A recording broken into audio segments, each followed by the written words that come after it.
Dan sebenarnya bule hunter, K-pop hunter, Korean hunter, Turkish hunter, dan segala macam hunter yang lainnya, itu sebenarnya tidak semenyeramkan itu kalau misalnya kita tidak merespon, gak sih? Sama aja kayak foreign yang datang ke Indonesia, kayak misalnya nih bule-bule Sagapung yang datang ke Bali nyari-nyari cewek apa segala macam. Banyak kok yang kayak gitu. Hola netizen yang tercinta, Deddy Corbuzier mendapatkan sorotan dari para penggemar K-pop atas podcast bersama Dagi, konten kreator asal Korea Selatan. Dalam podcastnya itu, keduanya membahas isu cewek Indo penggemar K-pop yang memiliki kesan murahan. Hal tersebut didasarkan mengenai penilaian orang asing soal cewek Indonesia penggemar K-pop yang begitu mengeluh-elukan cowok asal Korea Selatan. Oleh karena itu, Dagi mengatakan bahwa banyak orang asing yang berpikiran bahwa cewek asal Indonesia murahan. Dagi mengaku sering melihat pria Korea Selatan tua dan jelek membawa cewek Indonesia muda dan cantik di restoran tempat asalnya. Menurutnya, biasanya cewek jenis tersebut tidak memiliki kehidupan sendiri dan hanya fokus pada K-pop dan drama Korea. Sebelumnya, Dagi sering mengungkapkan sisi gelap influencer Korea yang sering membuat konten cinta Indonesia. Menjadi viral, pembahasan keduanya mengundang perhatian banyak pihak. Pendapat yang dilontarkan Deddy Corbuzier dan Dagi ini menimbulkan perdebatan di kalangan netizen yang berbakti. Ada yang merasa bahwa itu adalah generalisasi dan dianggap merugikan, terutama bagi para penggemar K-pop yang benar-benar bekerja keras untuk mendukung idolanya. Namun ada juga yang sependapat dengan Dagi dan menganggap bahwa fenomena penggemar K-pop di Indonesia memang sudah terlalu berlebihan. Aku tidak ngomong K-popers dan opa sama-sama. Aku tidak pernah ngomong K-popers yang sangat murahan juga. Kalian udah nonton full version? Kami tidak pernah ngomong K-popers yang sangat murah. Ya, aku mengkritik K-popers. Daripada 1 tahun lalu, aku selalu melihat tentang Indo saran, tapi semua penontonku hanya ngomong aku istri BTS apa-apa. Dan sekarang gimana? Di podcast aku dan Om Deddy bahas tentang lebih penting topik, tapi kalian hanya fokus tentang kalian mengkritik K-popers? Ayo melihat power of netizen Indonesia. Ayo melihat power of K-popers di Indonesia. Dan kalian bilang K-popers tidak peduli cowok Korea yang biasa? Ada bukti? Ayo lihat.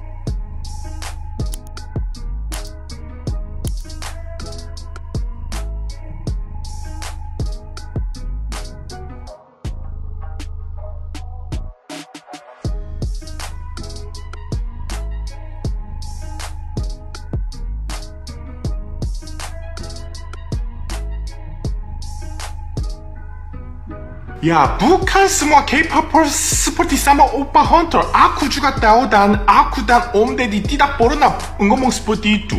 Tapi di sini ada bukti ya. K-popers seperti itu juga ada. Karena itu ya, aku pikir ya, musuh kalian tidak aku dan Om Deddy. Musuh kalian itu K-popers yang gila-gila seperti sama Opa Hunter. Mereka lusang nama K-popers ya, mereka pasti akan dengar cerita dari sama fandom. Jadi, K-popers yang lain harus mengkritik mereka. Tapi, kalian terlalu sibuk untuk mengkritik aku ya, Om Deddy ya. Jadi pasti masalah ini tidak hindari sekali. Nah, gimana nih menurut netizen yang terhormat? Silahkan berkomentar ya.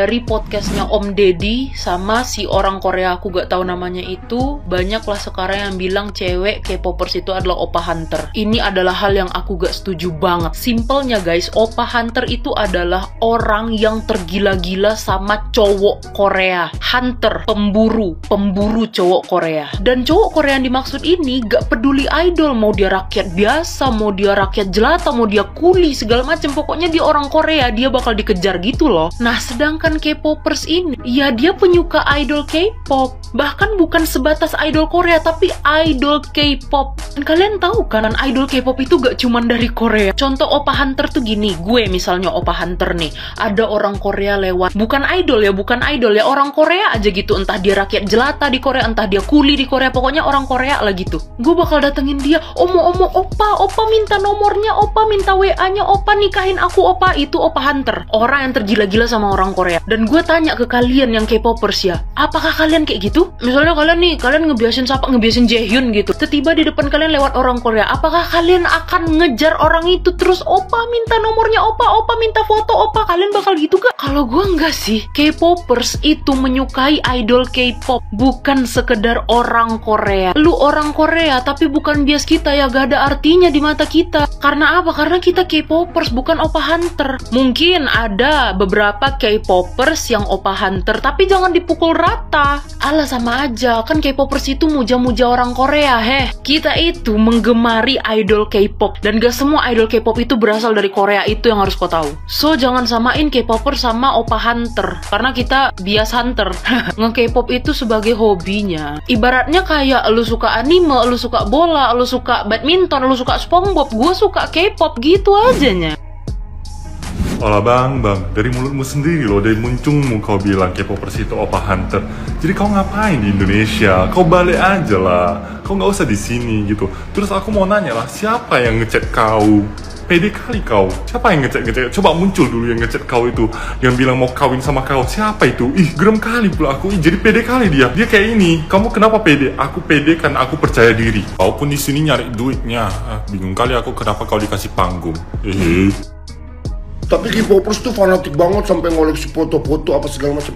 K-popers itu beli album, beli PC, beli tiket konser apa segala macam. Itu tuh bukan fanatik. Sesimpel mereka mengapresiasi idolnya doang. Asal lo tahu ya, idolnya ini kan udah ngehibur mereka tiap hari nih, lewat lagu, lewat kayak drama, ya kan? Lewat tingkah lucunya di variety show sama YouTube. Apa salahnya kalau mereka mau apresiasi idolnya dengan beli album, beli merch, beli tiket konser? Dan asal lo tahu ya, apapun itu yang berbau dengan K-pop, mahal pajaknya.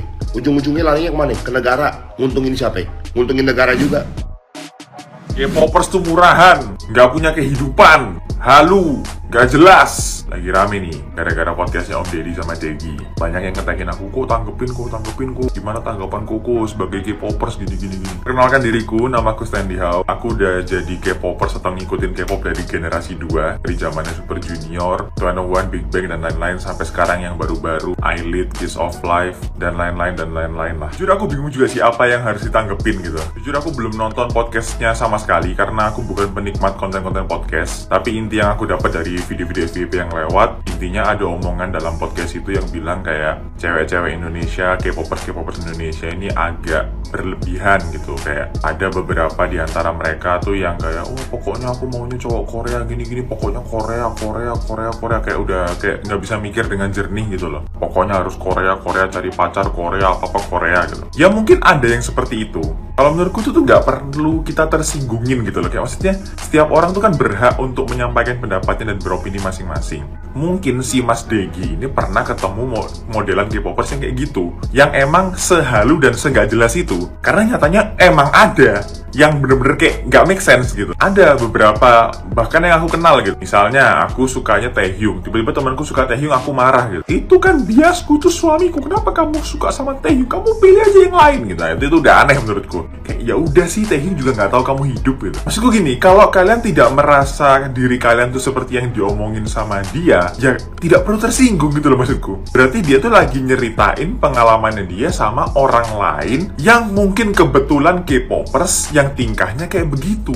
Oknum-oknum K-popers ini yang mungkin menurut dia tuh banyak gitu. Mungkin dia tuh ketemu yang model begitu tuh berkali-kali mungkin ya. Jadi sampai dia bisa ngomong kayak gitu. Padahal yang nggak kayak gitu kan juga banyak. Aku sampai detik ini juga kayak nggak gitu-gitu banget gitu. Walaupun sesuka-suka aku sama Hani, sesuka-suka aku sama Yeji, nggak pernah kepikiran mau nikahin Hani gitu. Tapi kalau Haninya mau nggak apa-apa juga sih. Tapi kan nggak mungkin gitu. Kayak halu kita tuh sebatas halu-halu bercanda gitu loh. Nggak yang kayak bener-bener kayak pokoknya aku harus cari orang Korea, pokoknya Korea kan nggak juga gitu. Dan kedua, menurutku setiap orang tuh punya kebahagiaan dan punya hobinya masing-masing. Ada orang yang hobi olahraga, ada yang hobi nge-gym, hobi renang, hobi dengerin musik. Musik pun kan beda-beda. Ada yang suka rock, suka metal, suka ballad, suka K-pop. J-pop, Jepangan, musik-musik Mandarin, macem-macem. Dan kalian yang bukan K-popers gak bakal ngerti kayak kenapa kita suka sama K-pop gitu loh. Sama kayak misalnya aku nih, ngeliat ada teman-temanku yang mungkin suka lagu-lagunya yang metal-metal, yang wah teriak-teriak gitu. Dia aku gak masuk, kayak ini apa, teriak-teriak doang gitu. Tapi ya aku gak bakal ngehujat karena ya itu kesukaannya mereka, terserah, setiap orang punya preference masing-masing. Sama kayak misalnya kayak teman-teman yang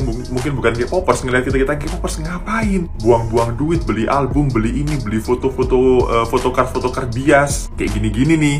Ya maksudku namanya hobi, namanya kesukaan. Hobi itu nggak bisa dijelasin. Ada orang hobi biliar, temanku hobi biliar, beli stick biliar sampai 20 juta ya. Di mataku ngapain gitu. Ada temanku hobi golf, beli stick golf sampai 10-20 juta ya. Di mataku juga ngapain. Sama-sama bisa buat mukul. Tapi ya itu hobi mereka, ya udah gitu loh. Biarkan mereka bersenang-senang dengan hidupnya mereka sendiri gitu loh maksudku. Ada orang suka sepak bola, bela-belain sampai ke mana, ke Inggris, kemana, ke Spanyol demi nontonin sepak bola di stadion. Buat aku yang mungkin bukan fans bola yang gimana-gimana ya, kayak ngapain nonton di TV juga, yang penting kan aku nonton pertandingannya. Ada orang sampai belain nonton Bruno Mars, nonton Coldplay, berangkat ke Singapura. Ya udah, itu balik lagi tuh hobi masing-masing orang beda-beda. Sama kayak kita punya pacar lah, ada yang bela-belain udah LDR, misalnya Surabaya sama Sumatera gitu, dibelain berangkat dari sini naik pesawat segala macem, bayar hotel, buat apa? Buat ketemu ceweknya. Di mata orang lain kayak ngapain? Ya karena kalian gak suka gitu loh maksudku. Kalau kalian suka pasti kalian belain. Sesimpel itu sih. Ada temanku sempet deket sama cewek orang Korea apa nggak salah. Dianya di sini nih di Surabaya. Dibelain berangkat dari Surabaya naik pesawat ke Korea, bawain bunga segala macam buat nembak, sampai sana ditolak. Di mata kita goblok gitu. Tapi dianya suka, ya udah. Mau gimana lagi gitu.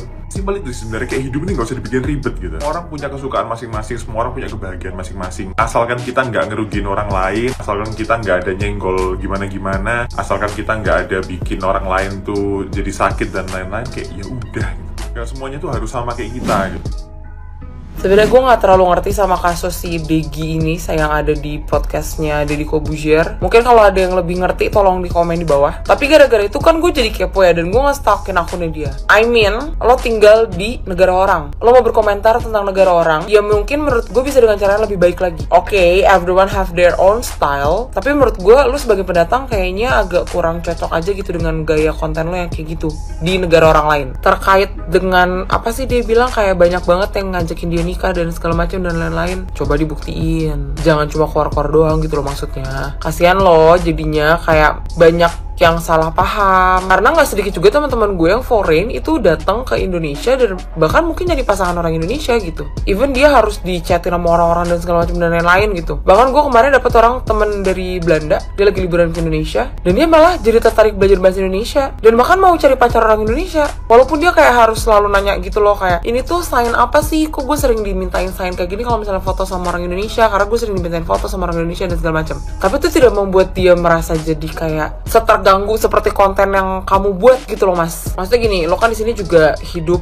untuk mencari uang di Indonesia, bener gak gue? Ya udah mbok ya, kalau misalnya mau mengkritik atau menyampaikan keresahan hati juga dengan cara yang bener-bener aja gitu. Soal macet aja lo teriak-teriak di jalanan, terus kayak gue ngeliatnya kenapa nih gitu. Ya mungkin lo culture shock gitu kali ya, di Korea kagak pernah macet, tapi gimana gue gak ngerti karena gue belum pernah ke Korea. Tapi kayak udah begitu deh.